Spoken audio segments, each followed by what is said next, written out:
কথায় অনুতপ্ত হতে না হয়। যখনই তোমার কুকর্মের জন্য তুমি অনুতপ্ত হবে, তখনই পরমপিতা তোমাকে ক্ষমা করবেন। আর ক্ষমা হলেই বুঝতে পারবে তোমার হৃদয়ে পবিত্র সান্ত্বনা আসছে, আর তাহলেই তুমি বিনীত, শান্ত ও আনন্দিত হবে। যে অনুতপ্ত হয়েও পুনরায় সেই প্রকার দুষ্কর্মে রত হয়, বুঝতে হবে সে সত্যই অত্যন্ত দুর্গতিতে পতিত হবে। নারীনীতি গ্রন্থ হইতে কিছু অংশ পাঠ।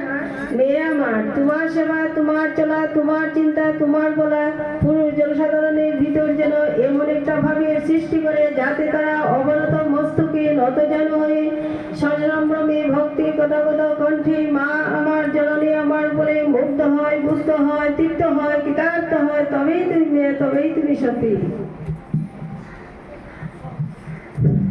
শুচি ও পরিচ্ছন্নতা, সবসময় শুচি ও পরিচ্ছন্ন থাকিও। তোমার শরীর ও চারিদিকে যেন ছিমছাম পরিষ্কার পরিচ্ছন্ন থাকে, ময়লা দুর্গন্ধ বা আলুতালু না থাকে, সজ্জিত করিয়া রাখিও।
Sure.